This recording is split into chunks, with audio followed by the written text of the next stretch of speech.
Bye, Bailey. Bye-bye. Bye.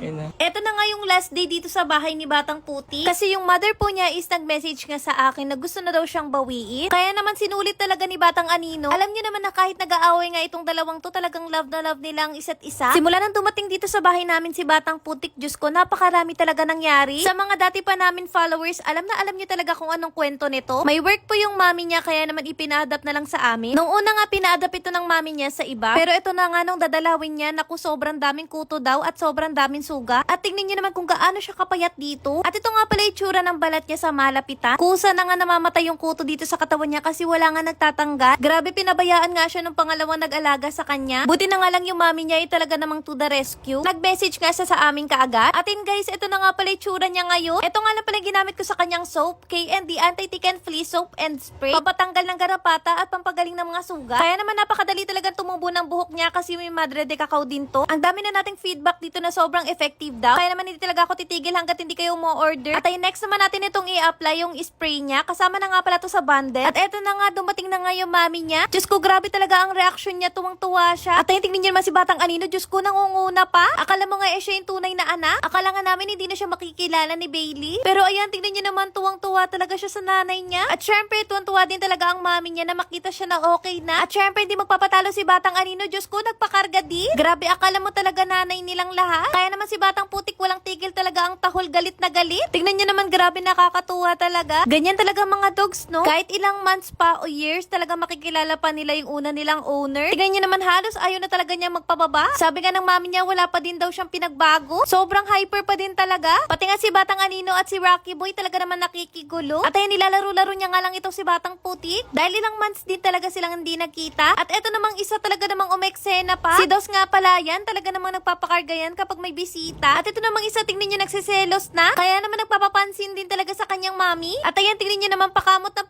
ng tiyan. Sobrang saya pa nga din na dito magkakapatid. Hindi ka nila alam na aalis na nga si Batang Putik mamaya. Naku, malamang talaga malulungkot si Batang Anino. At ayan, tingnan niyo naman, habang kumakain ng mami niya, talagang binabantayan niya. Akala niya nga ata iiwan na naman siya dito. At ayan, tingnan niyo naman, may patampo-tampo effect pa. Dahil binuhat nga ng mami niya si Dos. At eto na nga, uwian na. Grabe, mamimiss talaga namin ng sobra itong si Batang Putik.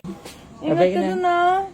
Bye-bye, Bailey. Bailey. At ayan na nga, tignan nyo, ayaw pa talagang tumingin ni Batang Putik. Mukhang nalulungkot din siya na hindi niya lang makikita si Batang Anino. Pagalis nga ni Batang Putik, hindi ko na mapigilang tumawa. Dahil prank lang yun. Diyos ko naman, masyado kayong seryoso. Ayan, nandito pa rin si Batang Putik. Tingnan niyo naman, napakalungkot nga, oh. Dinalaw lang daw siya ng mami niya. Kasi miss na nga daw siya ng mami niya. Siyempre, pumayag naman ako na bisitahin siya. Kasi mami niya pa rin naman yun. Kaya huwag kayo mag-alala kasi hindi maghihiwalay si Batang Anino at si Batang Putik. Kung umabot nga kayo hanggang dito, i-comment nyo naman kung taga saan kayo. Para malaman namin kung hanggang saan umaabot itong video na to. Yun lang, maraming salamat sa panonood. Share ko nga sa inyo itong mga products namin. Ito nga pala yung K&D Detangling Spray. Gamitin mo to kung madaming buhol yung fur babies mo. Spray mo lang siya sa may buhol tapos i-brush mo, matatanggal na. Next naman itong pantanggal ng buhok sa tenga. K&D Ear Powder. Makakatulong ito para mabilis nga mabunot yung buhok nila sa tenga. Ito kasi yung dahilan kung bakit bumabaho nga yung tenga nila. Kapag natanggal mo na yung buhok, ito naman yung gamitin. K&D Ear Cleaning Solution. Ito naman yung magtatanggal ng dumi sa loob ng tenga nila. At tatatanggal din ito yung mabahong amo. Nakakatanggal din ito ng ear mite. At nakakapagpagaling ng mga maliliit na sugat sa tenga. Kung gusto mo umorder nito, nasa comment section. At ayun, meron na naman akong bago nilalaro ngayon. Ang paborito ko talaga nilalaro dito, itong Super 8. Paalala lang po, bawal na bawal po ito sa mga bata. At siguraduhin nyo din na extra nyo lang ang gagamitin nyo dito. Nagbet lang muna ako dito ng 200. At ayun, pipindutin mo lang na pipindutin hanggang sa lumabas ang scatter.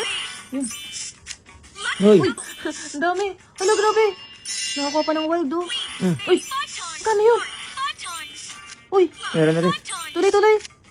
Uy, serte. Yun, oh. Yun. Ang dami. Eh, paano kung ina mo? Yan.